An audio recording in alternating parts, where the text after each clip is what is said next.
Dieu de te parler ce matin. Si tu sens que tu veux l'adorer, adore-le. Si tu sens que tu veux prier pour ta vie, pour ta famille, parle à Dieu.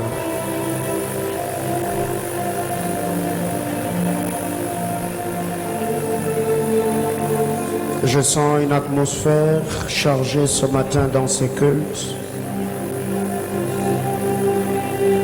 C'est quand l'Esprit de Dieu se mouvait au-dessus des eaux que Dieu a parlé.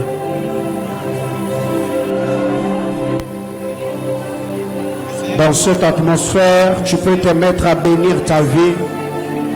Ok. Tu peux bénir ta maison, tu peux bénir ta famille.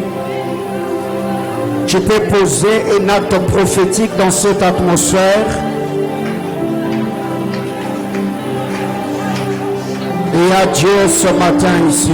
L'onction de Dieu est à l'œuvre ce matin. Tu peux poser un acte prophétique ce matin selon ce que le Seigneur dépose dans ton cœur par son Esprit Saint. Sens-toi libre de prier le Seigneur. Parle à Dieu. Élève ta voix par le Seigneur. Cette maison est une maison de prière. L'atmosphère de la prière est dans la maison. L'onction du Seigneur est là ce matin. Sens-toi libre de parler à Dieu comme un fils serein qui parle à son père. Alléluia. Ce matin, Abba Père, nous avons besoin de toi. L'Église a besoin de toi dans la maison. Plaise à toi d'étendre ta main puissante agissante. Plaise à toi de visiter et de bénir chacun d'entre nous. Plaise à toi de nous combler de tes bienfaits. Seigneur, nous prions ce matin au nom de Jésus. Révèle-toi tel que tu es. Accomplis tes desseins glorieux. L'Église éternelle, Dieu de gloire, te désire ce matin. Ô Dieu de toute grâce, glorifie ton Saint-Nom. Accomplis tes desseins glorieux. Bénis Jésus-Christ, le Fils de ton amour. Je prie ce matin, alléluia. Abba Père, l'oragleo saverada lia maradus che mi brado zeve. Rusta la sovalia de la rance veni pluralissime glaciu de l'orilac. Rassovire glai de la mirasovire glatur de la shiregla suvali. Zu settimania parados catemalia veradova shemi. Pratenus cativados caleradus caliavaradalia paredes cateva. Uzemia desh alaradus catalia varadus keveha. Adonai, le Dieu de gloire, nous avons besoin de toi ce matin. Lève-toi, Père éternel. Bénis-nous ce matin. Bénis nos familles respectives. Bénis chacun d'entre nous. Précieux Saint-Esprit de Dieu, je prie ce matin. Bénis ceux qui sont ici dans cet auditoire. Bénis ceux qui sont en route. Bénis les internautes. Ouais, moi ce matin, attends-toi dans ce culte. Bénis toutes les familles du monde. Bénis les enfants de Dieu éparpillés de partout sur terre. Que ta bonne main visite les familles et sur les larmes. Console, bénis, guéris, restaure. Au nom de Jésus. Amen. Acclame le Seigneur. Alléluia. Que le Seigneur nous bénisse abondamment. Je vous salue au nom de Jésus. Je disais que je vous salue au nom de Jésus. Je suis très content ce matin que de vous voir dans la présence de Dieu après une semaine entière. Le dimanche, je n'étais pas là.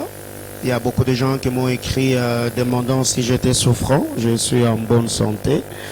seulement que j'étais invité à l'église La Grâce à La Rocher que dirige l'apôtre Gabriel Sanga, où le Seigneur nous a vraiment rendu utile. Nous avons apporté la parole de Dieu le dimanche, le lundi, le mardi, le mercredi, le jeudi, et on a clôturé le service le vendredi.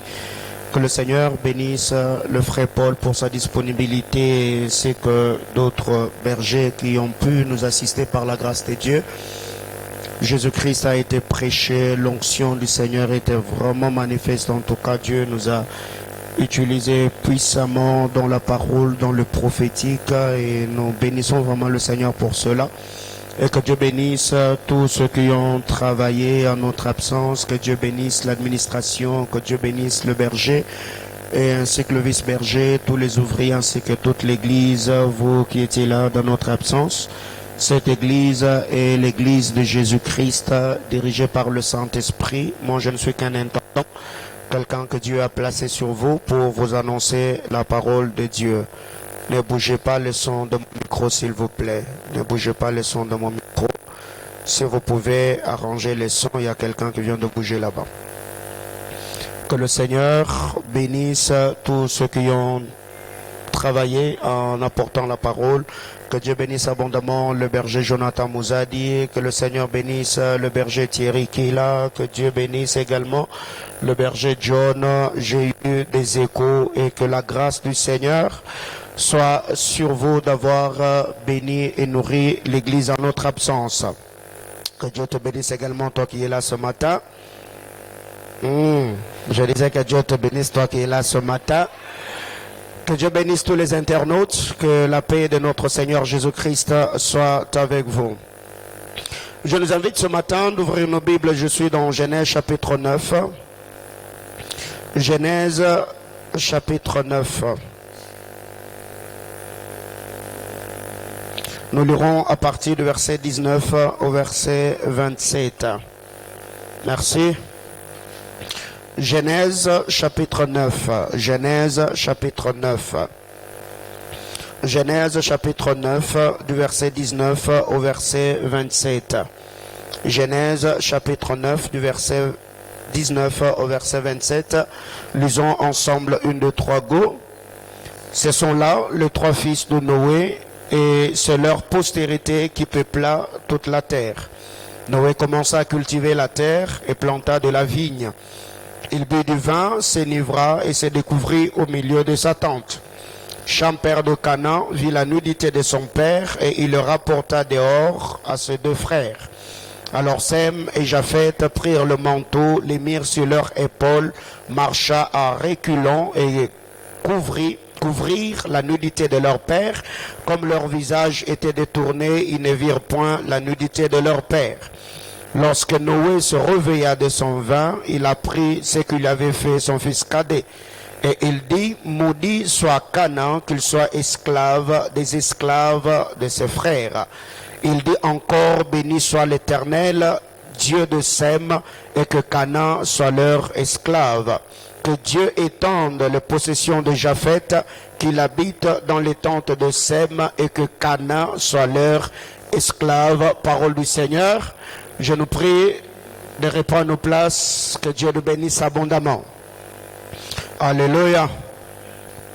Bien-aimés dans le Seigneur, comme nous le savons, depuis le début de ce mois de mars, le Seigneur avait déposé ce fardeau dans mon cœur d'apporter la parole sur le thème « Pasteur, que dois-je faire pour vivre ma destinée ?» Il y a beaucoup de choses que nous avons partagées semaine après semaine par la grâce du Seigneur, et la semaine passée, il y a des hommes de Dieu qui nous ont également bénis et nourris autour de cette même thématique. Et ce matin, par la grâce du Seigneur, dans ces cultes de famille, je vais encore apporter la parole du Seigneur autour de notre thème. Bien-aimés dans le Seigneur, en lisant la parole de Dieu, Genèse chapitre 9, c'est l'histoire de Noé. Nous connaissons très bien cette histoire où ça a commencé. La manière dont le Seigneur se révélait à Noé, la manière dont le Seigneur a fait grâce à Noé. Noé, après avoir reçu les instructions, Noé, après avoir entendu Dieu, Noé a construit l'arche. Après avoir construit l'arche, Noé est entré dans l'arche avec sa famille, qui était au nombre de 8. Il est entré dans l'arche pas seulement avec sa famille, mais avec quelques bêtes selon l'instruction qu'il avait reçue du Seigneur.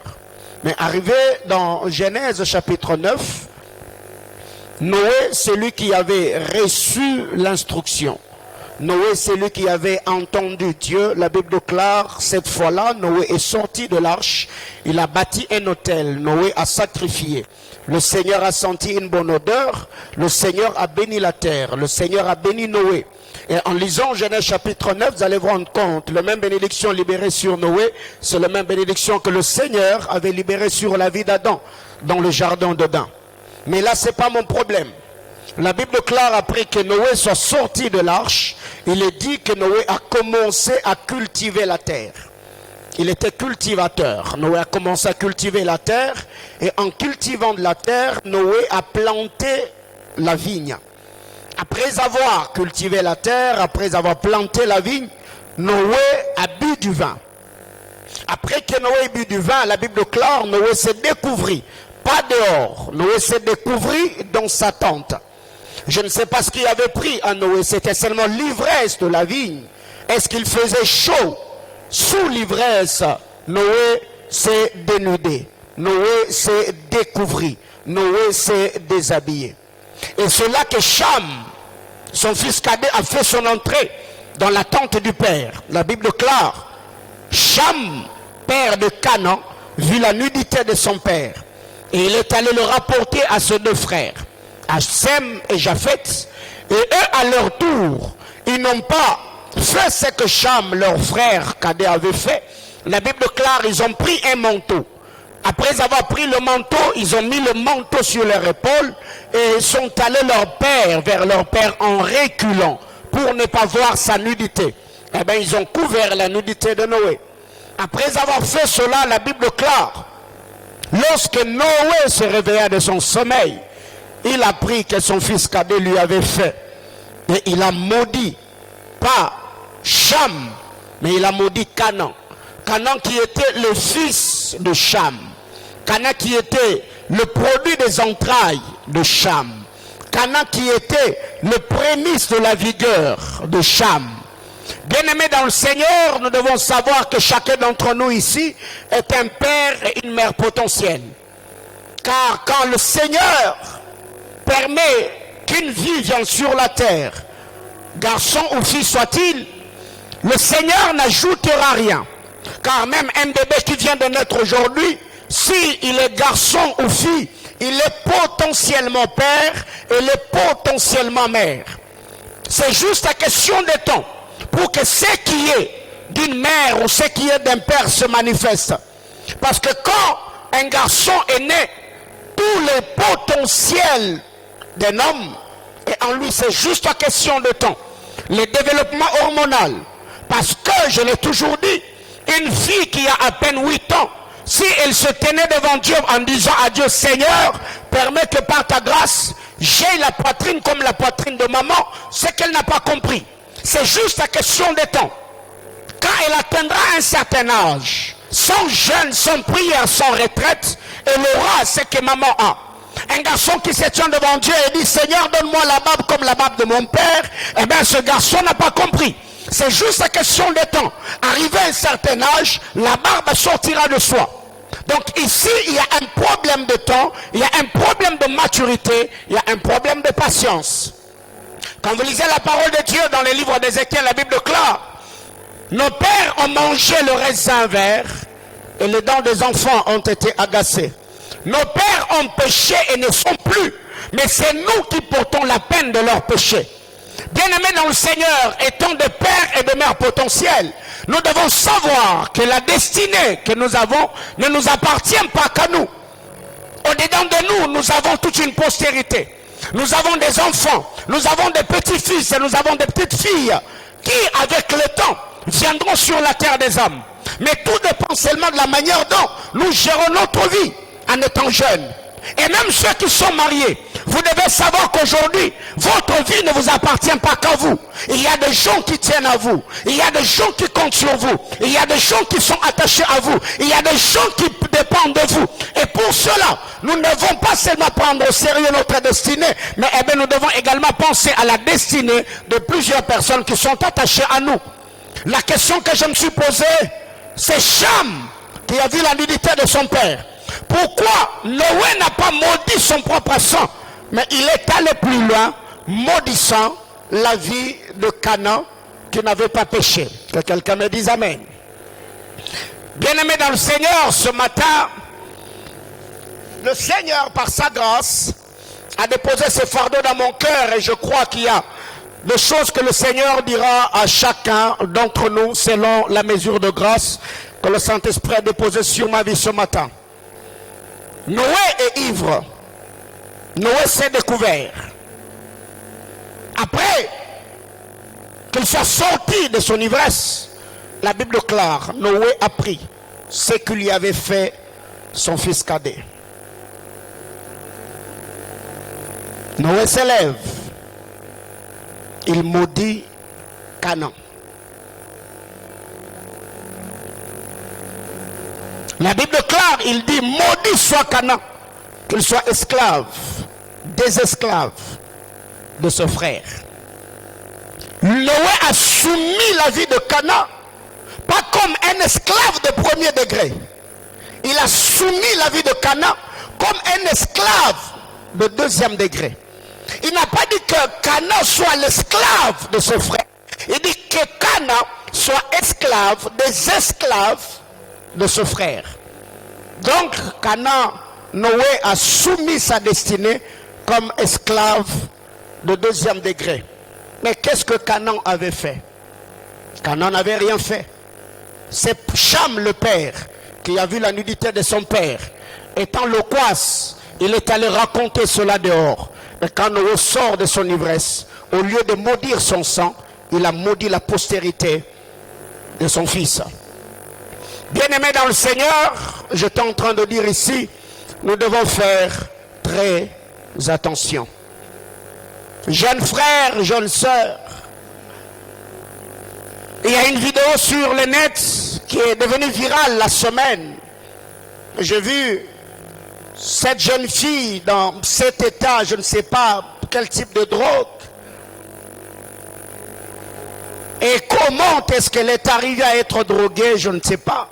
Mais au moins tous nous avons vu les rituels qui ont été faits, alors que cette fille, l'âge qu'elle avait, c'est d'être dans une vingtaine d'années. Ce que la personne a fait, nous ne savons pas. Mais elle, quand elle s'est préparée pour répondre à ce rendez-vous, elle pensait peut-être à un certain plaisir. C'était au nom de l'amour qu'elle a quitté sa maison, elle a pris son bain, elle s'est fait belle pour aller répondre. Mais elle ne savait pas que derrière ce rendez-vous, il y avait un autre plan. Et la question que je me suis posée, est-ce qu'il y aura un travail d'assainissement spirituel dans la vie de cette fille pour que sa destinée soit parfumée? La personne qui a fait ces rituels, il les a faits avec quelle intention? Qu'est-ce qu'il a pris dans la vie de cette jeune dame? Bien-aimé dans le Seigneur, la vie que vous avez ne vous appartient pas qu'à vous. C'est être égoïste que de penser à nous-mêmes.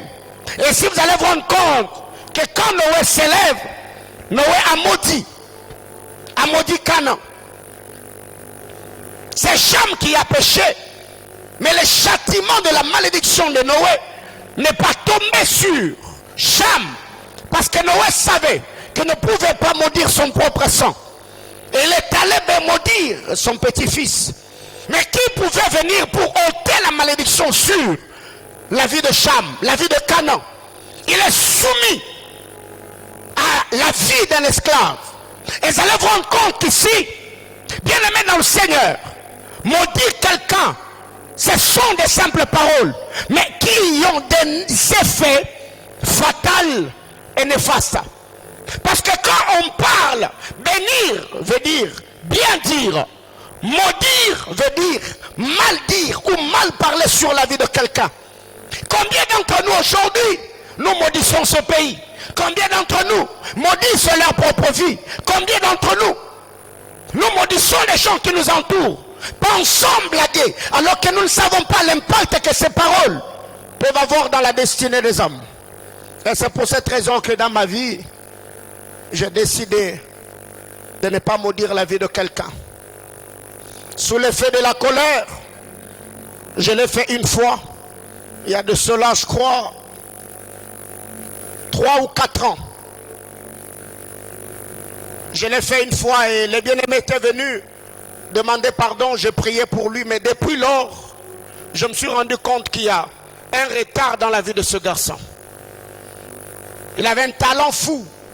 J'ai pardonné, j'ai prié même pour lui, je l'ai béni et je l'ai fait de tout mon cœur.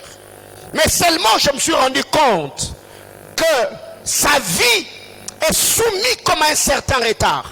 Parce que quand quelqu'un te maudit, bien aimé dans le Seigneur, les paroles négatives qui sont libérées vont à la source de la grâce de ta destinée et le fait tarir. Au lieu que la grâce de Dieu amplifie tes habiletés pour que tu vives une vie au standard élevé, tu commenceras à fournir des efforts. Pas quand la malédiction vient sur la vie d'un homme, elle ralentit la destinée, elle alourdit la vie de l'homme et bloque un bon nombre de choses. Et depuis lors, j'ai juré de ne pas libérer de mauvaises paroles sur la vie des gens. C'est une expérience et je continue à gémir devant Dieu afin que le Seigneur se souvienne de ce frère-là et qu'il lui accorde sa grâce. Alléluia. Amen, amen. Qu'est-ce qui arrive ici? C'est lui qui a porté atteinte à la dignité du Père. La Bible déclare que sa postérité a été maudite. Sem et Japheth, vous allez vous rendre compte qu'à la vie de Sem, Noé soumet Canaan. À la vie de Japheth, Noé soumet Canaan. La Bible déclare, et il dit, maudit soit Canaan, qu'il soit esclave, des esclaves de ce frère. Il dit encore, béni soit l'Éternel Dieu de Sem, et que Canaan soit leur esclave. Que Dieu étende les possessions de Japheth, qu'il soit dans les tentes de Sem, et que Canaan soit leur esclave. Bien-aimés frères, notre thème c'est pasteur. Que dois-je faire pour vivre ma destinée? Nous devons savoir que chaque destinée glorieuse a des agents accompagnateurs.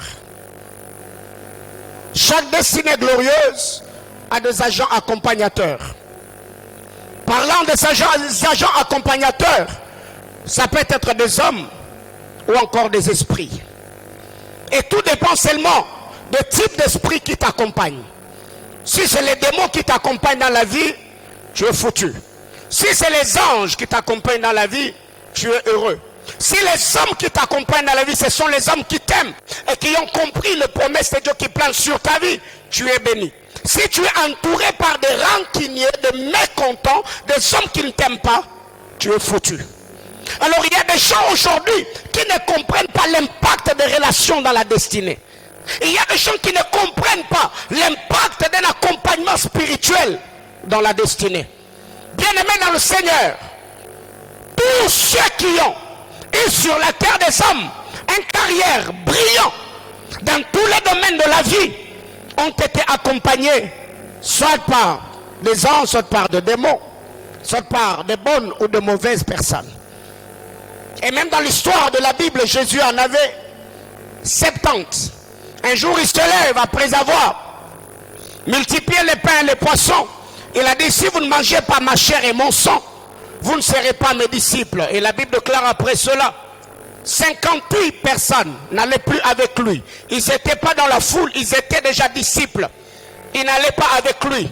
Et ce qui m'a intrigué dans cette histoire, ceux qui sont restés les 12, Jésus pouvait les dorloter, Jésus pouvait le gâter en disant, vous restez. Jésus se tourne vers les 12 et dit, mais pourquoi vous aussi vous ne partez pas? C'est que vous devez savoir, il y a des hommes que l'on ne quitte jamais dans la vie. Quelqu'un me comprend? C'est là que je commence mon message. Il y a des hommes que l'on ne quitte jamais dans la vie. Il y a des endroits que l'on ne quitte jamais dans la vie. Bien-aimés dans le Seigneur, vous devez savoir, tous dans la vie, nous ne serons pas acteurs au premier degré. Peut-être l'éclat de ta destinée est attaché à la vie de quelqu'un. T'es déconnecté d'une telle personne, c'est amener ta vie dans le ténèbre. Tu peux travailler comme tu veux. Tu peux briller comme tu veux. Mais tu te rendras seulement compte qu'il y a quelque chose que tu n'as plus. Il y a une grâce qui s'est manifestée dans ta vie qui n'est plus opérationnelle. Pourquoi? Parce que tu as quitté là où Dieu te voyait. Tu t'es séparé des gens qui étaient utiles dans ta vie. Que quelqu'un me dise Amen. Alors, étant dans un monde d'accompagnement, soit on est accompagné par des bonnes personnes, soit on est accompagné par des bons esprits. Soit on est accompagné par de mauvais esprits, ou soit on est accompagné par de mauvaises personnes. Bien-aimés frères, montre-moi ce qui t'entoure, je te dirai ce que tu seras, dit-on. L'impact que nous sommes censés également avoir dans cette vie n'est pas seulement attaché à nos longues heures de prière. Il y a beaucoup de personnes qui avaient de grâce, des talents inexplicables. Mais aujourd'hui, ils ne sont nulle part. J'aime les documentaires. Un jour, j'ai suivi les documentaires de Eladi Diouf, qui a connu ce joueur sénégalais. Quel talent! Aujourd'hui, il est nulle part. Qui n'a pas connu Ronaldinho? Aujourd'hui, comment est-ce qu'il a fini? Bien aimé dans le Seigneur, vous devez savoir, avoir un talent, avoir un potentiel est une chose, mais avoir également des agents accompagnateurs et des disciplines qui vont avec en est une autre. Et il y a beaucoup de gens aujourd'hui qui ont écouté leur saison seulement parce que nous n'avons pas été sages et intelligents. Bien-aimés frères, est-ce que je venais de dire, il faut être humblement humble pour reconnaître que seul tu n'accompliras pas les objectifs que le Seigneur t'a assignés sur la terre des hommes. Je disais qu'il faut être humblement humble pour reconnaître que ta vie là est attachée à la vie de quelqu'un. Si tu veux briller de mille feux, eh bien, il y a des hommes que tu dois rencontrer sur ton chemin. Il y a des femmes que tu dois rencontrer. Il y a des relations que tu dois entretenir. Il y a des hôtels à laquelle tu dois être attaché. Il y a des sanctions qui doivent t'accompagner. C'est pour cette raison que beaucoup d'entre nous n'arrivent pas à briller dans leur destinée seulement parce que nous pensons qu'avoir tel et tel autre diplôme suffit, ou avoir tel autre le talent suffise pour avoir une vie au standard élevé. Non, il faut être humble pour reconnaître que ta destinée est attachée à la vie d'un bon nombre de personnes. Et c'est l'humilité qui t'aidera à rester attaché à ces gens-là. Car il y a des relations que l'on ne brise pas. Il y a des amis que l'on ne quitte pas. Il y a des juridictions qu'on ne sorte pas. Donc le fait de sortir, c'est comme quelqu'un qui a exposé sa vie à la frustration. Et remarquez, il y a certaines personnes, depuis qu'ils ont quitté ta vie, tu t'es rendu compte, ils ont laissé comme un vide. Hein? Qui a déjà remarqué ça dans ta vie? Tu es conscient que tu t'es séparé d'une personne, ça peut être un ami, ça peut être une connaissance, mais depuis que la personne est partie, il y a un vide qui est resté dans ta vie. Sois sincère, on est dans la maison de Dieu. Alléluia. Alors, il y a des gens comme ça. Tu peux faire semblant. Bien aimé frère, le départ de cette personne-là laissera un vide que personne d'autre ne comblera. Laissera une trace que personne d'autre ne fera. Quand vous lisez la parole de Dieu, l'éclat ou le poids de la vie de Achitophel était attaché à l'onction de David. Achitophel, la Bible déclare, le conseil que donnait Achitophel valait la parole de Dieu. Quand Achitophel s'est levé donner un conseil, le conseil d'Achitophel sur la balance spirituelle avait la même poids avec une parole qui sortait fraîchement de la bouche de Dieu.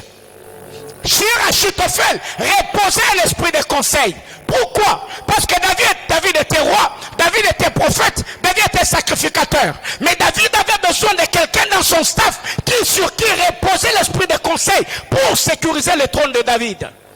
Et les jours qu'Achitophel a pensé que l'onction qui était sur lui, c'est parce qu'il était sage, un homme important. Il a quitté David pour s'attacher à Absalom. Et c'est ces jours-là que la vie d'Achitophel s'était arrêtée. Quand vous lisez la parole de Dieu, la gloire de Démas était attachée à la vie de Paul. Le jour que Démas s'est détaché de Paul pour aller à Thessalonique, ces jours-là dans l'histoire de la Bible, on a arrêté de parler de Démas parce qu'il s'était séparé de Paul. Les 58 qui ont quitté Christ, on n'a même plus parlé de pourquoi. Parce qu'ils ont quitté une juridiction qu'ils ne pouvaient pas quitter. Bien-aimés dans le Seigneur, dans nos vies, il y a des hommes qui peuvent venir juste pour une saison, juste pour un temps. Après, ils peuvent partir. Mais il y a des hommes, quand tu les rencontres, tu sens du plus profond de ton être que cet homme, c'est l'homme de ma destinée. Et si je ne suis pas en train de parler de relations amoureuses, non. Je parle des hommes providentiels. Ou depuis que tu as rencontré cet homme-là, c'est comme si vous vous connaissez depuis longtemps. Et ça, j'ai béni le Seigneur pour la vie du pasteur Israël Mas. Il y a des hommes où vous pouvez avoir des embrouilles, vous pouvez vous chamailler, vous pouvez avoir des incompréhensions. Mais de telles personnes ne les quittent pas. Il faut toujours avoir l'humilité de dire à la personne, je ne veux pas te perdre dans ma vie. Je veux que tu sois là. Que quelqu'un me dise amen. C'est là que je parle de l'humilité. Il faut être humblement humble pour dire à une telle personne que je ne veux pas te perdre. Et ces choses, nous les disons seulement en amour. Quand une sœur veut te quitter là, tu peux t'humilier. En disant non, ne me quitte pas, si tu me quittes, tout ce qui va avec. Une fille peut dire à un garçon, mais en amitié, peu sont ceux qui sont sincères, qui sentent que le départ de cette personne va créer un vide dans ma vie.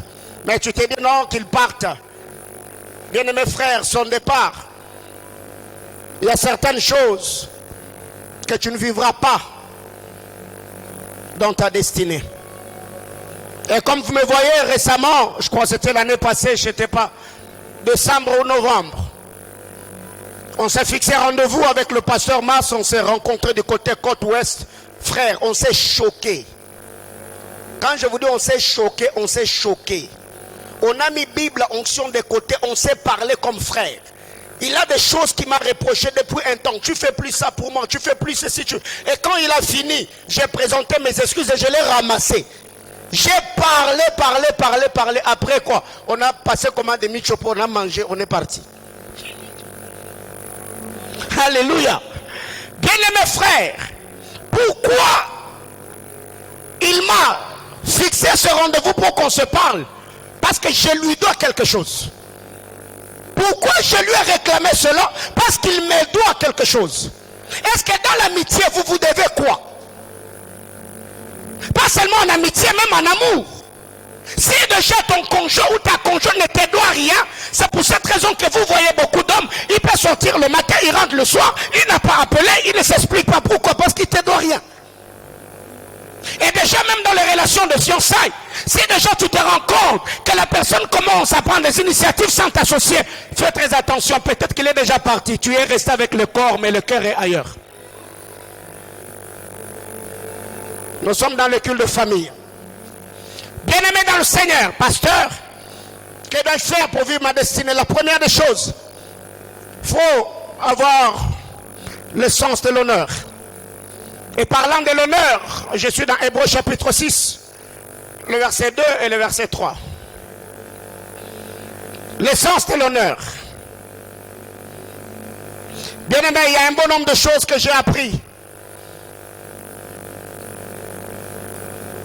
Hébreux chapitre 6, la Bible clare. Éphésiens, excusez-moi, Éphésiens chapitre 6. Éphésiens chapitre 6. Le premier et le deuxième verset, il est dit, Honore ton père et ta mère. C'est le premier commandement avec une promesse, afin que tu sois heureux et que tu vives longtemps sur la terre.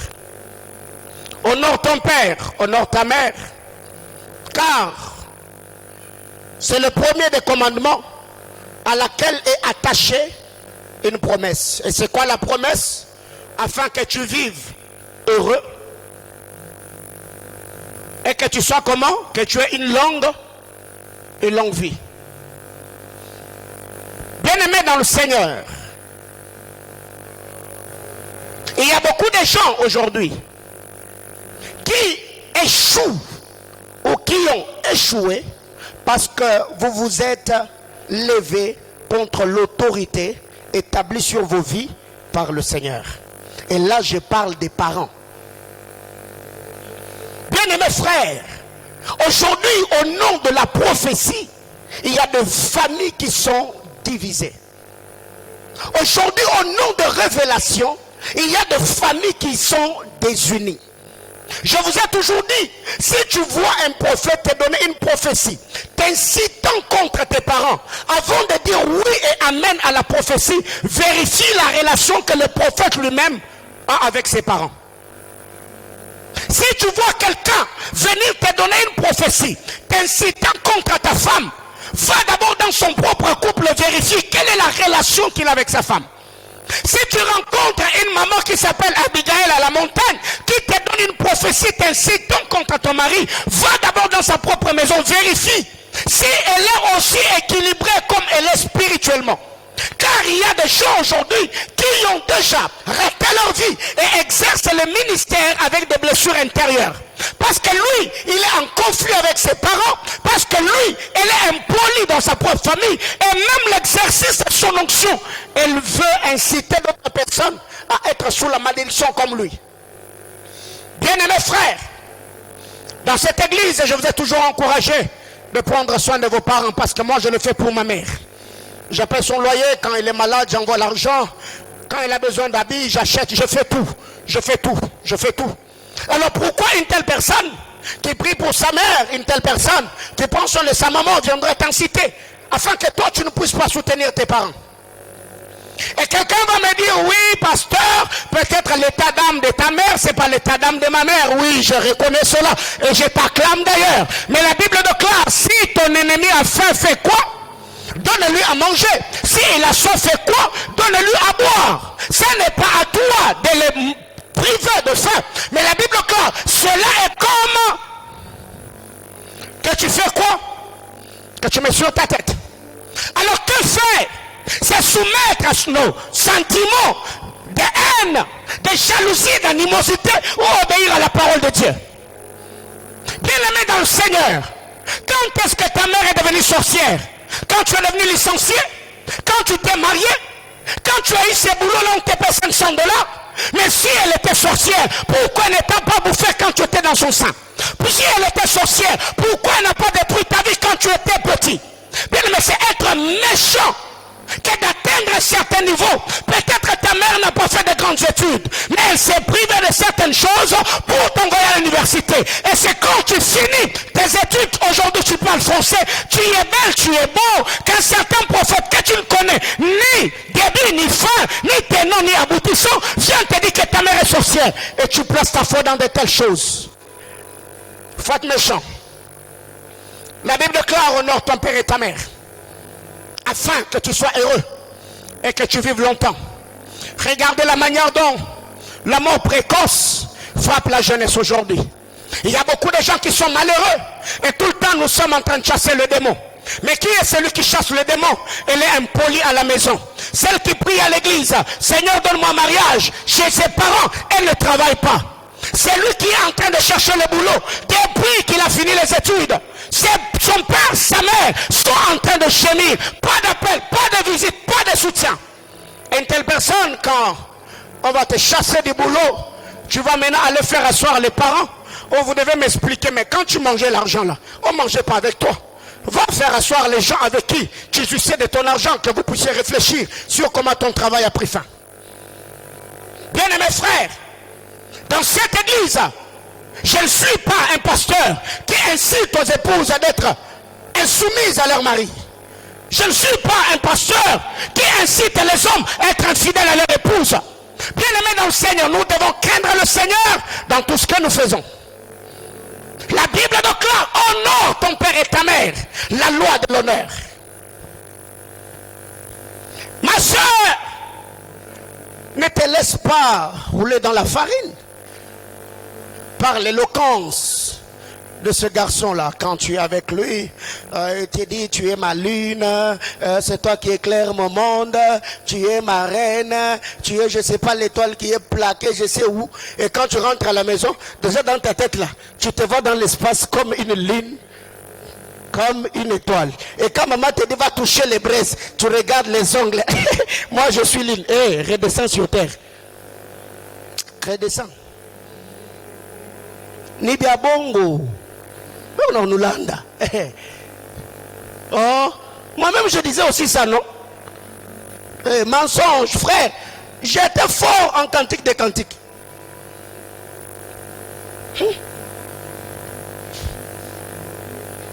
Très fort même. Ouais. Il y a des moments où maman partit verser les larmes avec les paroles de Salomon. Ce n'était pas à moi.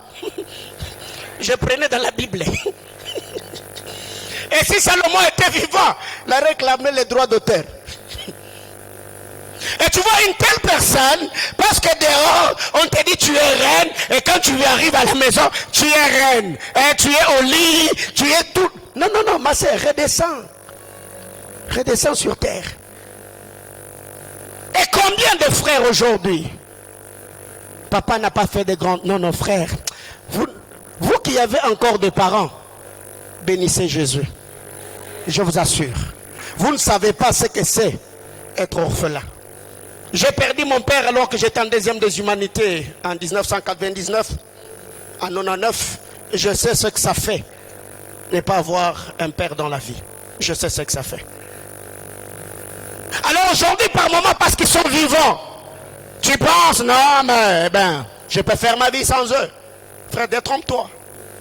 Détrompe-toi. Même s'ils sont sorciers, toi obéis à la parole de Dieu, crains le Seigneur. Parce que quiconque ne prend pas soin de ses parents parce qu'ils sont sorciers ou sorcières, parce qu'ils sont dans l'occultisme, ça prouve à suffisance que tu n'as pas de foi et tu n'as pas de puissance. Parce que celui qui a l'onction, bien mes frères, vous pensez que dans la famille du pasteur, il n'y a pas de sorciers? Dans ma famille là, frère. Je vous dis, il y a des sorciers. Il y a même d'autres sorciers. Je sais qu'il est sorcier, mais quand il m'appelle, je décroche. C'est pas qu'il va m'envoûter. Non, je décroche. Et quand j'ai l'argent, je soutiens. Je sais qu'il ne peut pas me toucher. Il ne peut pas me faire du mal. Jamais. Dis à ton voisin: quelle est la dernière fois que tu as réjoui le cœur de tes parents? Et si je ne dis pas quelle est la dernière fois que tu as demandé l'argent à tes parents? Non. La dernière fois. La dernière fois. La toute dernière fois où tu as réjoui le cœur de tes parents. Bien-aimés frères, vous savez, la loi du donner n'est pas liée à la quantité. Non. La loi du donner est liée au cœur. La disponibilité du cœur. Il y a des gens aujourd'hui qui ne partagent pas, disant: oh non, je n'en ai pas. Non, non, non, non, tu es menteur. Tu es menteur. Cette soeur-là que tu as rencontrée à peine 2 mois, mais tu dépenses de l'argent. Il y a beaucoup de garçons, beaucoup d'hommes, nous sommes égoïstes. Trop égoïstes même. Trop égoïstes. Tu as déjà acheté habits, non?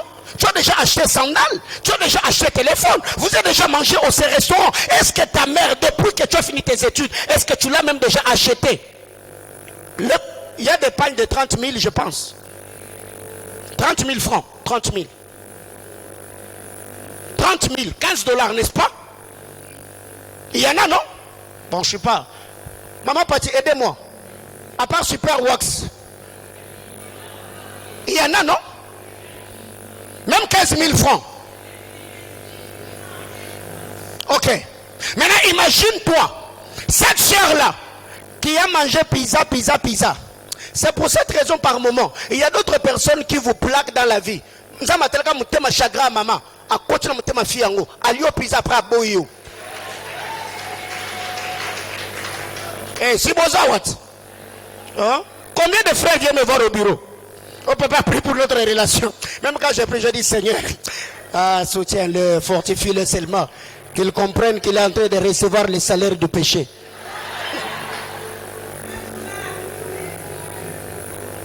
Ouais? Bien-aimés frères, ça vraiment c'est méchant, je vous assure, c'est méchant.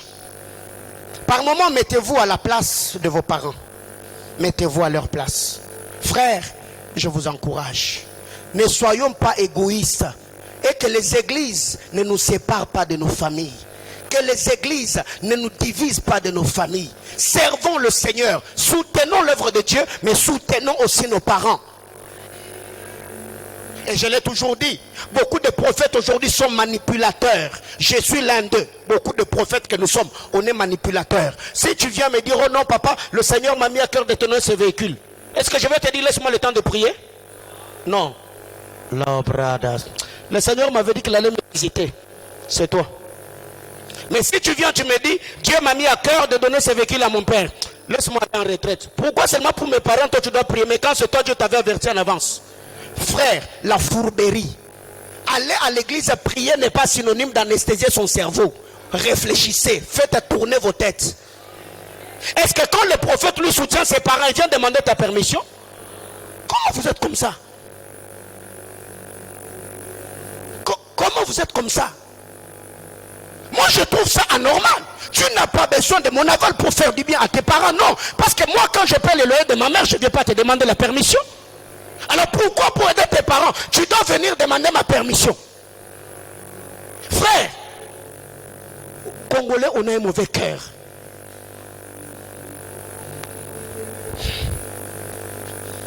Deviens parent et que tes enfants te fassent ça.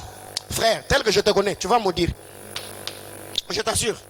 Tu vas vraiment là, Kaomala, dis Seigneur, on ne me soutient pas. Regarde, je suis en train de soutenir. Tu vas te plaindre même devant Dieu. Tel que je te connais, toi, tu vas le faire. Il faut honorer les parents.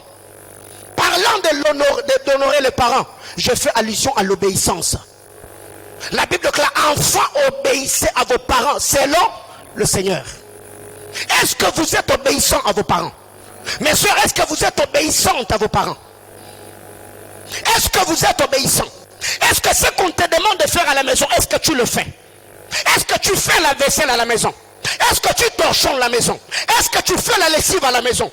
Est-ce que tu prépares à la maison? Mon frère, est-ce que tu obéis à tes parents? Comment expliquer qu'on est aussi être spirituel et mal poli au même moment? Comment est-ce qu'on peut avoir des visions et parler en d'autres langues, mais on est aussi méchant au même moment? Ça, c'est décevant. Tu vois quelqu'un qui t'a honoré avec cette crise. Quand il arrive à la maison, tu le négliges. Tu ne prends pas soin de lui. Tu ne dresses pas très bien la table. Mais les jours seulement où le pasteur te dit, Maman Marie, Kalangu, je viens vous rendre visite. Papa est en train de venir. C'est là qu'elle va préparer, c'est là qu'elle va dresser la table.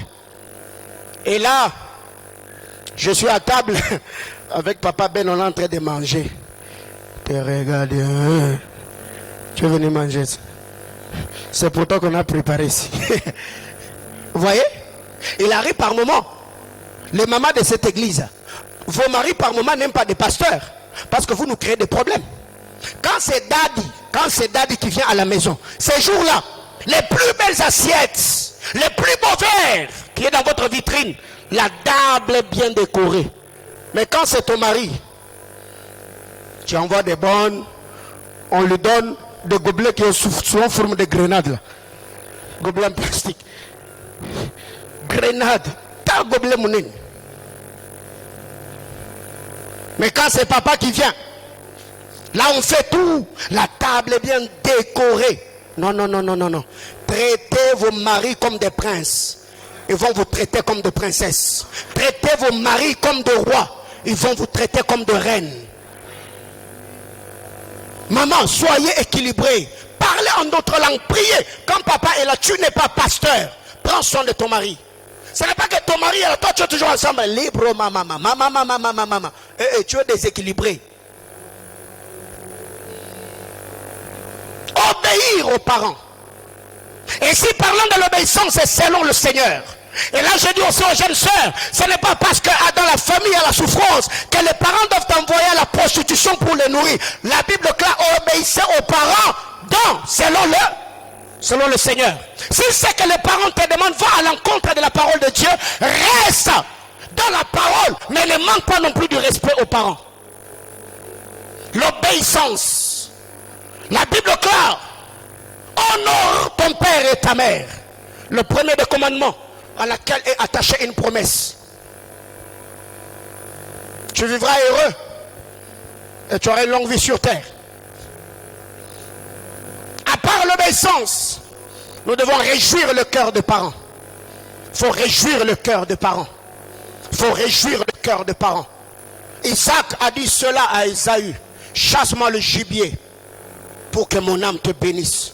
Réjouissez le cœur de vos parents. Tu ne sais pas ce que ça fait. Aujourd'hui au centre-ville, il y a même des vestes de $50. Tu peux acheter une veste à papa, tu peux lui acheter une paire de chaussures. Au début de l'année, à la fin de l'année, la fête des parents, tu lui amènes, tu dis papa, je suis venu avec ce costume, je te donne, bénissez-moi. Vous ne savez pas ce que ça fait. Bien-aimés frères, ma mère ne parle pas en langue comme moi, ma mère ne jeûne pas comme moi, mais toutes les fois que je vais à Kinshasa, bien-aimés frères, je vais dans sa maison, avant de rentrer, je m'agenouille, je lui dis imposez-moi la main, bénissez ma vie. Frère, elle le fait, et je crois aux prières que ma mère fait sur ma vie. Chaque début de l'année, je l'appelle bénissez mon année. Elle le fait jusqu'aujourd'hui, je suis pasteur, je fais ces choses avec ma mère. Mais vous pensez que vos parents, parce qu'elles ne prient pas et n'ont pas de vision, elles ne vont pas dans le mondain, qu'elles sont païennes, elles sont charnelles. Non. Si Dieu a permis que tu viennes au monde par cet homme-là, tu dois l'honorer et le respecter. Réjouissez le cœur de vos parents. Bénissez-le. Mais aussi, il y a une chose qui est négligée dans plusieurs familles. C'est la loi de la prééminence. Bien-aimés frères, manquer du respect à ceux qui ont vu le jour avant toi peut attirer une malédiction. Oui, parce que très souvent, dans les églises, on parle des parents, mais on néglige les personnes qui sont venues au monde avant nous. Parce que vous avez la même taille, parce que vous vous changez les habits, parce que vous dormez sur une même lit, et tu te permets de manquer du respect à ta grande soeur, tu te permets de manquer du respect à ton grand frère. Bien aimé frère, comme il a dit le jour avant toi, s'il parle sur ta vie, il peut te maudire et ça va t'atteindre. Oui, mais pourquoi vous ne dites pas amen? Parce que tu es dedans. Encore yo. Quand tu te fais, tu entres en transe. Commence à trembler. Et ta bouche là, entre en mode vibreur. Il y a des paroles qui sortent. Non. La loi de la prééminence peut t'attirer une bénédiction, tout comme ça peut t'attirer une malédiction. Est-ce que vous respectez vos frères? Est-ce que vous respectez vos soeurs? Est-ce que vous les honorez? Bien-aimés frères, j'ai un grand frère, il est branhamiste. Oui. Récemment, c'était son anniversaire. J'ai écrit sur mon statut. Je l'ai béni. Je l'ai remercié d'avoir pris soin de moi. C'est par lui que je finis mes études humanitaires. Il était pour moi comme un père parce que papa nous a quittés à fleur d'âge. Il a tout fait pour moi. Et aujourd'hui, je suis en train de l'assister d'une certaine manière. Pourquoi? Parce que sans son sueur, peut-être je n'allais pas avoir le diplôme. Je reconnais cela dans sa vie. Et je lui suis reconnaissant. Bien-aimés frères, respectez dans la vie et dans la société ceux qui ont vu le jour avant vous. Pas seulement dans vos familles, même dans la société. Combien de gens aujourd'hui, allez dans les arrêts de bus, allez dans les églises. Quelle impolitesse le chrétien d'aujourd'hui ont. Tu peux trouver un jeune garçon, manquer du respect au papa d'autrui. Même s'il n'est pas ton père, s'il te maudit, ça va t'atteindre. Il a été dit une malédiction sans. Mais si tu lui manques de respect, il y a une cause, non? L'impolitesse, c'est une cause. Et il y aura des effets. Bien-aimés frères, vous devez savoir, la loi de la prééminence est une loi qui peut t'ouvrir une porte, soit ça peut te fermer une porte. Ce n'est pas parce que tu es plus spirituel que cet homme-là que tu dois lui manquer du respect. Non, non, non, non, non, non. Dans cette église, je ne suis pas le vieux de l'église. Non, il y a des personnes dans cette église pour qui je suis père, pour qui je suis pasteur, mais sont plus âgés que moi. Cela ne veut pas dire parce que je suis leur pasteur, je dois leur manquer du respect. Non, non. Quelqu'un comme Papa Dieudonné, mais bien aimé frère, il y a des gens dans cette église qui n'ont pas mon âge, ils sont plus âgés que moi. Ce n'est pas parce que moi je suis pasteur, ce n'est pas parce que j'ai le micro à main que je dois leur parler d'une certaine manière. Non. Et l'éducation des bases est une très bonne chose, même dans l'exercice ministériel. Alors il y a des gens aujourd'hui, au nom de la spiritualité, on se permet de parler d'une certaine manière. Frère, écoutez, tu auras l'onction, mais mal réputée. Dis à ton voisin la loi de la prééminence. Il faut respecter les aînés. Les aînés dans la foi.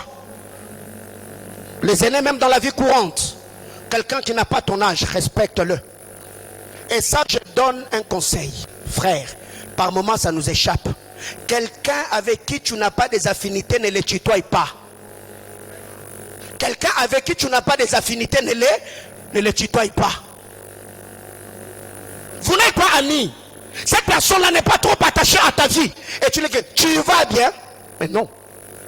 Non. Il n'est pas ton ami. Vous n'avez pas d'affinité. Et puis encore, c'est quand même tu écris ça à ton pasteur. Pasteur, tu vas bien? Et si j'ai le mot de tête, je vais te dire j'ai des mots de tête. Non. À un supérieur, on ne dit pas tu vas bien. Non. C'est à lui de te demander si tu vas bien. Et par politesse, je peux répliquer, et vous aussi.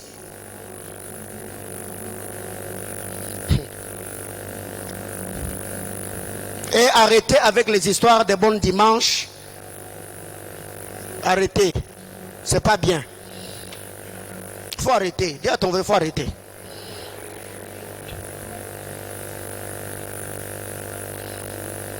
Il faut arrêter.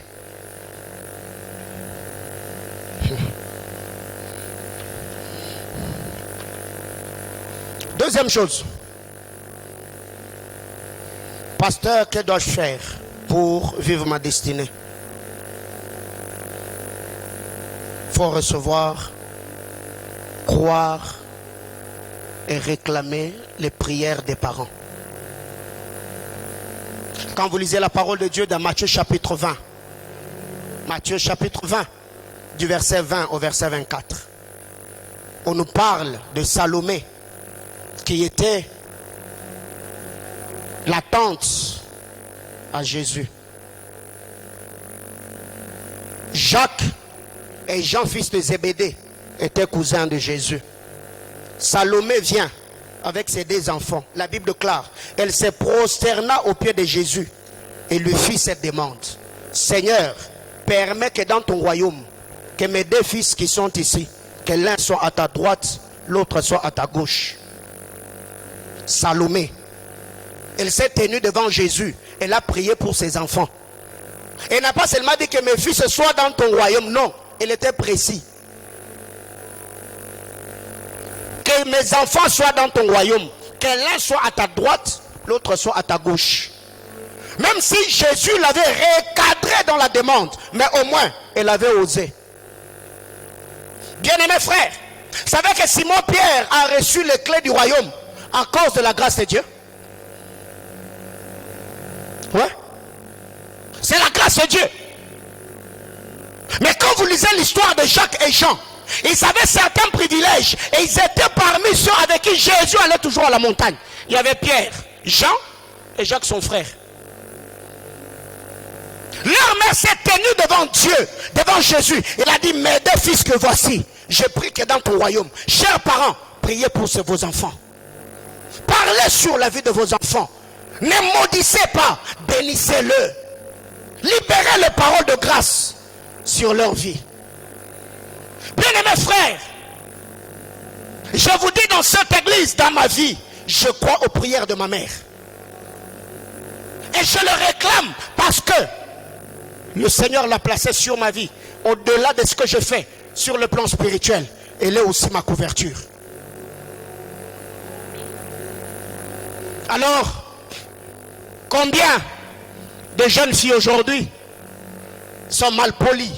Combien de jeunes garçons sont mal polis devant leur père?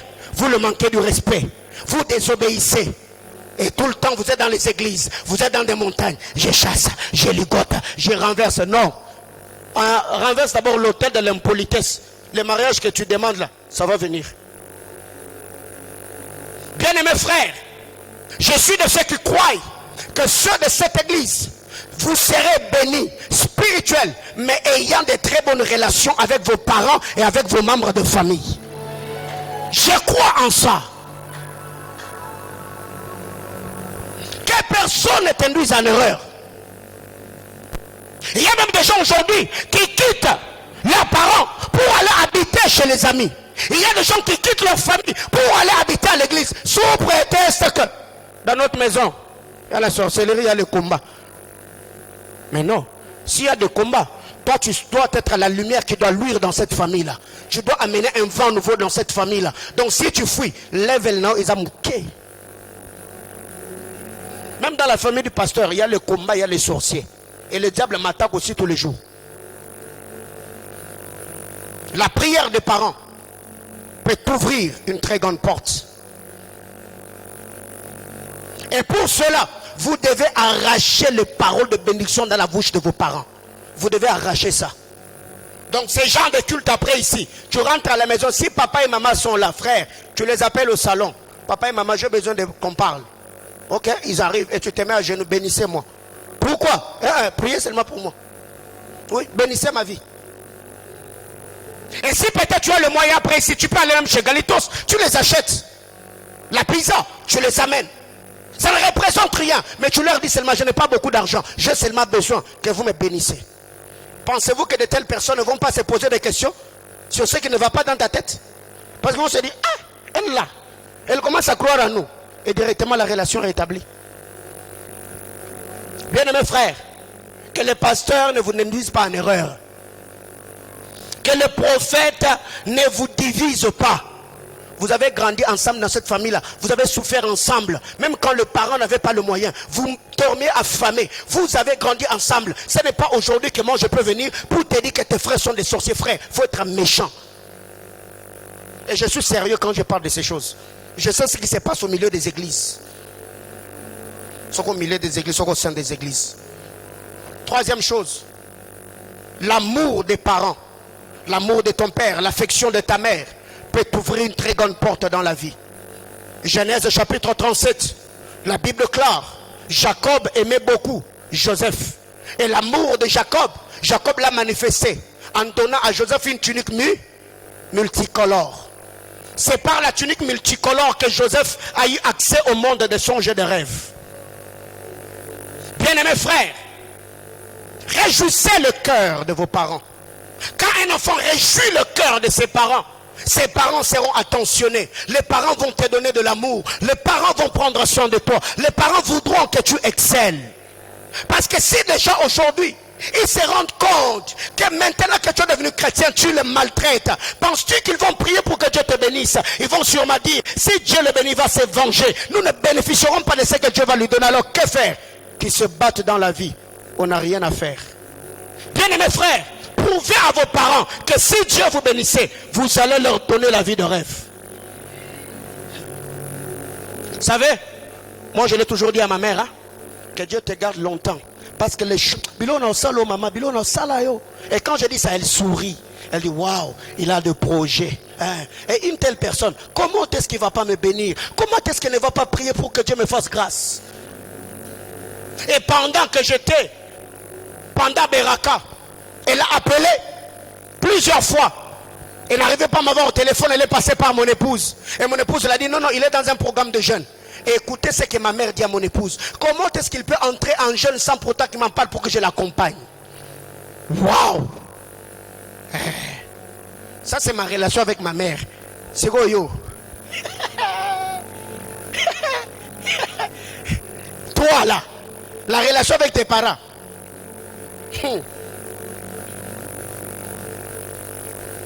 Il suffit seulement que tu descends de la montagne, tu arrives à la maison Et maman commence à te gueuler parce qu'en sortant, tu n'as pas torchonné. Derrière tu te dis, je savais.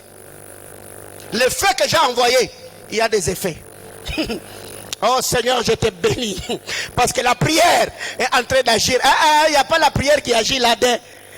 Tu es allé à la montagne, tu n'as pas arrangé la maison. Et c'est le droit de maman de te faire quoi? De te gueuler. Ouais. J'envoie le feu, j'envoie le feu.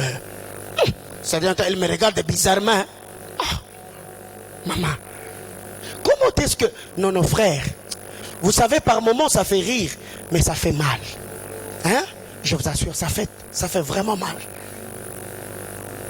Et quand on m'a dit ça, j'ai dit à maman, mais non, mais la santé te dérange. Elle m'a dit, oui, même si la santé me dérangeait, tu ne peux pas être seul dans tes combats. Je dois être là pour toi. Waouh, ça c'est ma mère. Ouais. Mais pour qu'elle ait accès en me disant certaines choses, c'est moi qui l'ai ouvert la porte de ma vie, la porte de mon ministère, et je l'associe dans tout ce que je fais. Frère, travaillez de plus en plus. Réjouissez le cœur de vos parents. Et je vous dis à certaines choses que vous demandez, que vous réclamez, que vous n'avez pas jusque-là, parce que leur cœur est...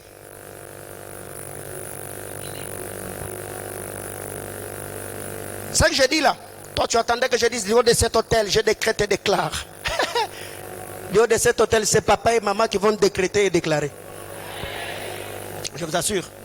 Ouais. Frère, quand je vous dis bénissez le Seigneur, d'avoir vos parents en vie, bénissez le Seigneur. Si au milieu de nous, il y a des orphelins de père et de mère, ils vont vous dire ce que ça fait de perdre un être si cher. Ils vont vous dire cela.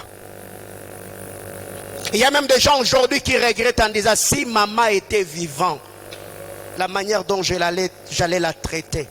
Mais c'est trop tard, elle est déjà partie. Ouais. Récemment, j'ai vu une vidéo sur le net. Un homme qui a quitté l'Afrique. Il est allé en Europe, il a fait de grandes études et après, derrière lui, ses parents ont succombé. Et quand il est rentré au pays, il est allé à la tombe avec ses diplômes. Il a pleuré comme un petit garçon. Et les gens qui étaient avec lui étaient en train de filmer. Il a dit, je vous avais dit que je n'ai pas étudié. Je vais rentrer pour améliorer votre vie. Comment est-ce que vous m'avez fait ça? Et là où j'étais, je me suis dit, waouh. Ouais, frère, fais très attention. La destinée là, il n'est pas seulement question de la prière. Il n'est pas seulement question de jeûne. Il n'est pas seulement question des offrandes dans le panier. Mais aussi la loi de l'honneur, la loi de la prééminence. Ça peut t'ouvrir une très grande porte. Maintenant, je vais parler aux parents. Dans quelques minutes, je m'adresse aux parents. Et que personne ne me dise, pasteur, ce que vous allez dire maintenant, là, ça ne me concerne pas. Tu es un père potentiel. Tu es une mère potentielle. Demain après-demain, tu te marieras. Tu auras des enfants. Si tes parents n'ont pas été bons pour toi, dis-toi que moi, je dois l'être pour mes enfants. Ouais. Je crois hier, j'étais avec le frère Girès au bureau, parlant avec lui. Je lui ai dit, j'ai grandi sans père. Depuis mon plus jeune âge. Je ne sais pas ce que c'est l'affection d'un père, parce que papa, ça fait très longtemps. Mais aujourd'hui, je me suis dit, ce que je n'ai pas reçu de mon père, moi je vous le donne. C'est comme cela que je guéris mes blessures. Ce que mon père n'a pas été pour moi, je me bats pour l'être pour mes enfants biologiques et vous qui êtes attachés à la juridiction que le Seigneur m'a confiée. Alors si aujourd'hui, tu n'as pas des enfants, tu peux te dire, quand j'en aurai, je me battrai pour être une bonne mère. Cette mère qui sait parler sur les enfants, ce père qui sait bénir les enfants, ce père qui doit être un modèle d'honneur et de dignité pour les enfants que tu auras. Comment expliquer aujourd'hui, nous voyons des mères qui vont dans des boîtes de nuit. Une mère qui est dans une buvette en train de danser. Récemment, j'ai vu une vidéo qui est devenue virale. Une vieille maman en train de danser. Dans une boîte, je ne sais pas, dans une buvette. Et on l'a filmée. J'ai dit, Seigneur Jésus, la première des choses, il faut avoir une alliance qui va couvrir les enfants. Il faut avoir une alliance avec Dieu. Quelle sera la couverture pour tes enfants? Quand vous lisez la parole de Dieu, Genèse chapitre 31, le verset 42. Jacob se tient devant Laban. Il dit à Laban, si je n'avais pas pour moi les dieux de mon père. Il n'a pas dit le Dieu de mon pasteur. Non, le Dieu de mon père. Le Dieu d'Abraham. C'est lui qui a craint Isaac. Tu m'aurais ramené à vide. Qu'est-ce que Jacob voulait dire à Laban? Les gens comme Laban, les entités comme Laban, ce n'est pas par tes prières que tu peux le vaincre. Il faut être dans une juridiction, être attaché à une alliance supérieure qui va te donner la capacité de vaincre des esprits ou des entités qui ressemblent à Laban. Et c'est Jacob qui dit à Laban, si les dieux d'Abraham et d'Isaac n'étaient pas avec moi, Laban, malgré les efforts que je fournis, j'allais quitter ta maison mais vide. Mais si j'ai quitté ta maison en étant riche, c'est parce que le Dieu d'Abraham, d'Isaac est avec moi. Chers parents, ayez une alliance avec le Seigneur. Ou quand vos enfants vont grandir, même dans leur prière, ils peuvent dire, le Dieu qu'a servi ma mère, le Dieu qu'a servi mon père, j'ai besoin que tu te manifestes dans ce que je suis en train de faire. Bien-aimés frères, si vos parents n'ont pas d'alliance avec Dieu, vous ayez l'alliance pour les enfants que vous aurez dans la vie. Si je n'avais pas pour moi le Dieu d'Abraham, c'est lui qui a craint Isaac, tu m'aurais ramené à vide.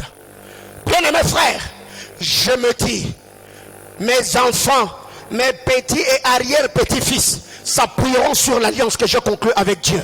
Ils pourront dire, le Dieu qui a servi mon père, le Dieu qui a servi notre grand-père, le Dieu qui a servi notre arrière-arrière-grand-père. Bien-aimés frères, le Dieu que nous servons est un Dieu d'alliance. Il a marché avec Abraham, il a marché avec Isaac, il a marché avec Jacob.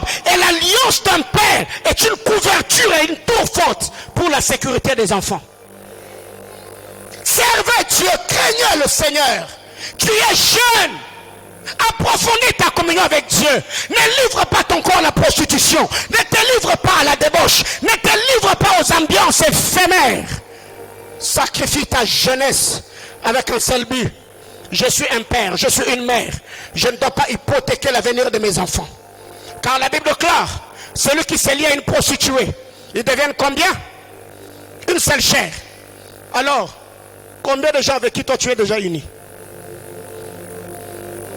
Est-ce que tu connais l'alliance qui est attachée à toutes ces personnes avec qui vous sortez? Mais non. Craignez le Seigneur. Servez Dieu avec crainte et tremblement. Quand je vous ai toujours dit, le rendez-vous intime est un lieu du donner et du recevoir. Pour ceux qui entrent en intimité, soit tu donnes, soit tu reçois. Je ne peux pas dire que je suis parti et je suis sorti avec tout. Non, non, non, non, non. Il y a quelque chose que tu as laissé. Et je voudrais le dire, l'homme est un donneur, la femme est un récepteur. Alors dis-toi, qu'est-ce que je reçois ou qu'est-ce que je donne? Bien-aimés frères, ne blaguez pas avec la sexualité. Ne blaguez pas avec vos destinées. Craignez le Seigneur. Et Dieu se souviendra de tous les sacrifices de votre jeunesse. Bâtir, avoir une alliance avec Dieu qui va couvrir les enfants. Car il y a une écriture qui dit, la justice d'un homme sécurise ses enfants. Quand tu as une alliance avec le Seigneur, tes enfants peuvent s'appuyer sur cette alliance-là devant Dieu. Pourquoi Mephibosheth s'est retrouvé dans la maison de David? Parce que David et Jonathan, il y avait une alliance. L'alliance conclue entre David et Jonathan a permis à Mephibosheth, qui était perclus de pied, de se retrouver à la table du roi. Bien aimés frères, l'alliance que tu as avec le Seigneur peut devenir une tour forte. Ça peut accorder une grâce particulière à la vie de ta postérité. Craignez Dieu, servez-le. 2. Je m'adresse aux parents. Bâtissez des hôtels pour garantir l'avenir de vos enfants. Bâtissez des hôtels, que ça devienne le parfum pour la destinée de vos enfants. Genèse chapitre 14, du verset 17 au verset 20. Bien-aimés frères, Et quand vous allez même dans Hébreux chapitre 9, c'est là que cette histoire nous est expliquée. Hébreux chapitre 7 du verset 9 au verset 10. La Bible claire dans le livre d'Hébreux. Quand Abraham était en train de payer la dîme à Melchisédek, Lévi qui était dans ce rang payait la dîme avec lui. Bien-aimés frères, Abraham a payé la dîme pour que Lévi perçoive de dîme. Un homme qui bâtit des hôtels, les hôtels ne réclamera pas seulement la génération du bâtisseur, mais la génération de tous ceux qui vont sortir de ses entrailles. Bien-aimés frères, c'est là où j'exhorte les hommes. Servez Dieu, investissez dans le royaume de Dieu. Ce que tu investis dans l'œuvre de Dieu, ça te soutiendra et ça soutiendra ta postérité. Bien-aimé, Jonathan savait que David était une bonne terre pour son investissement. Il a pris son armure, il a donné à David. Et l'armure que David avait reçue de Jonathan ne pouvait pas se retourner contre Mephibosheth. Bien-aimés frères, pendant qu'Abraham payait la dîme, il ne savait pas que Lévi était dans sa main. Il a donné pour que Lévi reçoive. Bien-aimés frères, servez Dieu. L'égoïsme de l'homme moderne, l'homme ne voit qu'au bout du nez. Il fait tout que pour sa génération. Ma vie, ma vie, ma vie. Et tes enfants alors. Et tout ce que je fais, il y aura un temps, quand mes enfants atteindront la maturité, je leur expliquerai les hôtels, les alliances que j'ai bâties avec le Seigneur. J'ai donné telle chose dans l'œuvre de Dieu. Je fais telle chose dans l'œuvre de Dieu. Je fais telle chose dans l'œuvre de Dieu. Et eux aussi, quand ils seront devant le problème, ils pourront rappeler à Dieu. Souviens-toi de ce que mon père me disait. Mon père m'a dit pour ton œuvre, il a fait telle et telle autre chose. Bien aimé frère, Dieu se souviendra toujours. Bâtissez des hôtels. Récemment, il y a une soeur qui m'a scandalisé. Elle est venue. À peine qu'elle a décroché son diplôme d'état, elle est venue me voir avec à peu près 4 enveloppes dans lesquelles elle avait mis, je crois, 5 000 francs, 5 000 francs, 5 000 francs. Les montants importaient peu, mais ce qui m'a choqué, c'est les choses qu'elle était venue me dire. Elle m'a dit, papa, je viens de décrocher mon diplôme. Maintenant, je suis consciente que je suis devenue femme. Je suis venue avec ces enveloppes. Je donne cette enveloppe. Priez pour que le Seigneur pourvoie à mes études universitaires. 2, quand je vais finir les études, que je ne manque pas d'emploi. 3, j'ai bâti l'hôtel de mon mariage. 4, je donne l'hôtel pour mes enfants. Elle a quel âge? Elle vient de décrocher son diplôme d'état. Elle comprend déjà le mystère des hôtels.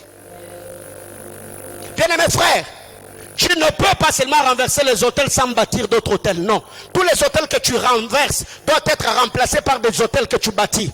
C'est ce que Dieu a dit à Gédéon. Va dans la maison de ton père, renverse l'hôtel de Baal et tu vas ériger l'hôtel de l'Éternel parce que le territoire ne doit pas rester inoccupé. Quand tu renverses un hôtel, rassure-toi que tu en as bâti un autre. Bien-aimés frères, j'ai mis à ma fille n'a que 3 ans. Et je vous ai dit que récemment, j'ai bâti un hôtel pour son mariage. 3 ans. Je commence à bâtir des hôtels pour une petite fille de 3 ans. Qui ne sait même pas elle va se marier à quel âge. Il faut être spirituel pour comprendre certaines choses. Comment expliquer un tel homme qui a fini les études, tu as fait 4 ans, 5 ans, à peine tu viens d'avoir un emploi. Et toi tu penses qu'à toi? Dis-toi que les combats que tu as eus, tes enfants peuvent en avoir aussi. Alors un homme prudent, un homme spirituel, est celui qui bâtit des hôtels pour que sa postérité ne vive pas ce qu'il a vécu. Ça veut dire, je me dis, si Satan m'a attaqué avec ça, il peut aussi venir avec mes enfants. Alors, pour garantir et assurer leur sécurité, j'ai bâti l'hôtel pour que mes enfants rebondissent quand ils auront l'âge que j'ai, en ne vivant pas quelque chose que moi j'ai vécu. Ouais. C'est comme ça que je travaille avec mes enfants. Je dis à Dieu, j'ai grandi dans de certaines conditions. Je refuse que mes enfants passent par là. Et je fais ça pour eux. Il faut bâtir des hôtels. Dernière chose, sur les parents, il faut libérer les paroles de grâce sur vos enfants. Libérez les paroles de grâce sur vos enfants. La Bible clare, bénissez et ne maudissez pas. Bien-aimés frères, les paroles ne sont pas seulement paroles. Non, non, non, non. Derrière chaque parole est attaché un esprit et une mission. Quand tu te lèves, tu dis, hein, vous dans cette maison, vous êtes en train de blaguer. est-ce que vous ferez pour moi ce que moi je fais pour... Hey. Mais qu'est-ce que tu es en train de dire, maman? Qu'est-ce que tu es en train de dire? Et tu regardes ton fils parce que tu es en colère, tu lui dis, est-ce que toi tu penses que dans la vie, c'est toi qui vas me donner du repos? Mais tu es en train de détruire une destinée et tu es également en train d'hypothéquer ta vieillesse. Parce que vous devez savoir, tout ce que nous faisons pour nos enfants, c'est un investissement. Ouais. Les jours que nous ne serons plus en mesure de chercher l'argent, c'est ces enfants-là qui vont nous donner du repos. Alors si tu ne sais pas parler sur eux, c'est ta vieillesse que tu es en train de détruire par les paroles de ta bouche. Chers parents, parlez positivement sur vos enfants. Beaucoup de filles aujourd'hui ont grandi avec un complexe d'infériorité. C'est pourquoi beaucoup de jeunes filles se laissent entre les bras de certains garçons. Pourquoi? Parce que les choses qu'il entend de la bouche de ces garçons-là, il n'a jamais entendu cela dans la bouche de son père ou dans la bouche de sa mère. Regarde ta fille, tu dis tu es jolie, tu es belle, tu es intelligente. Les jours qu'elle entendra ça dehors, elle ne va pas craquer. Tu es ma reine, tu es ma princesse.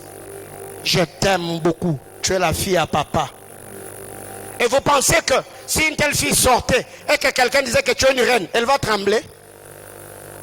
Mais vous, à la maison, vous l'avez toujours insultée, vous l'avez toujours traitée d'une certaine manière. Et quand elle sort dehors, il y a quelqu'un qui la flatte avec des mots doux. Pensez-vous qu'elle ne va pas succomber? Elle va se donner. Pourquoi? Chacun d'entre nous a un vide quelque part dont il a besoin que ce vide-là soit comblé. Et parmi les choses qui comblent certains vides de la vie, ce sont les paroles qui tombent dans nos oreilles. Chers parents, parlez sur vos enfants. Et ça, je l'inculque à mes enfants tous les jours. Quand Zoé s'habille, je dis waouh, que tu es beau, tu as le visage comme une fille. Et il sourit.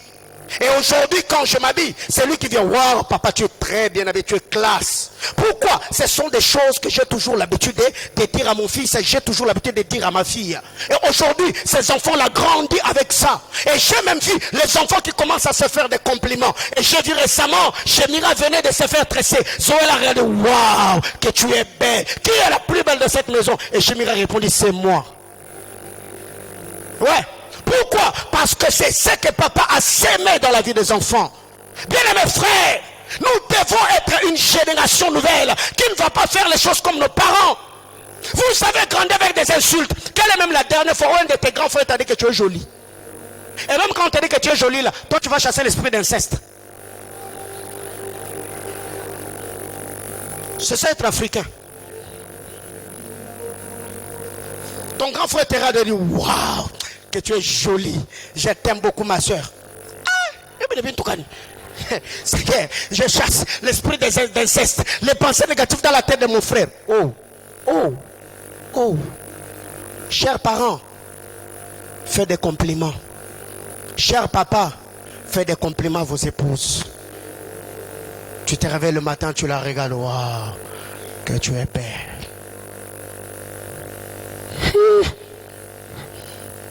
Maman, il ne faut pas réagir. Hein? Beaucoup de femmes ici, ils ne savent même pas la dernière fois que papa a dit que tu étais jolie. Je sais ce que je dis, je suis pasteur. Qu'est-ce que nous devons faire? Servons Jésus. Libérons les paroles de grâce. Bénissons les enfants. Bien-aimés, je m'arrête là. Avant même que je ne m'engage dans une relation de fiançailles, je me souviens, il y a des moments que j'allais à la montagne.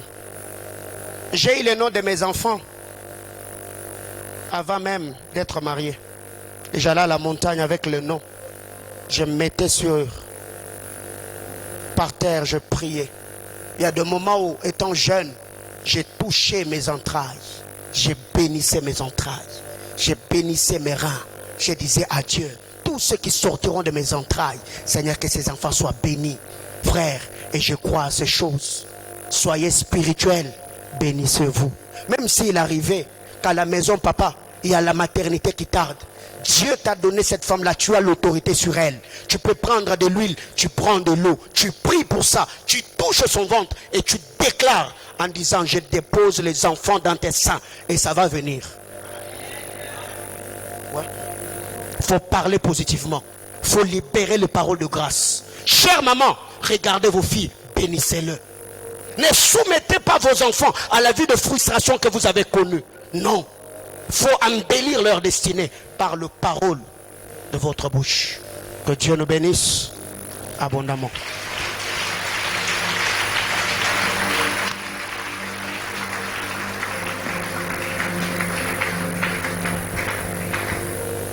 On va prier ce matin pendant quelques minutes avec Matthieu chapitre 5, le verset 15. Alors que je priais ce matin, je priais avec cette portion d'écriture. Matthieu chapitre 5, je nous prie pendant quelques petites minutes, si on peut être debout. Et si vous êtes là en famille, comme d'habitude, déplacez-vous, tenez les mains des membres de vos familles, on va prier ensemble ce matin.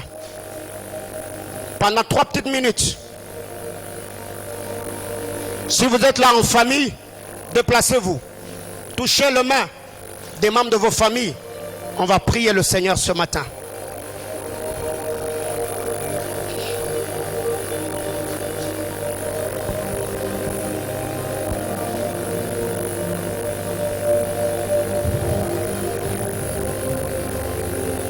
Bien-aimé, la vie est spirituelle. On se tient les mains. On va invoquer le Seigneur ce matin. On va prier pour nos familles. On va appeler le Seigneur ce matin. Qu'il étende sa main, qu'il nous soutienne, qu'il nous assiste et qu'il bénisse nos familles.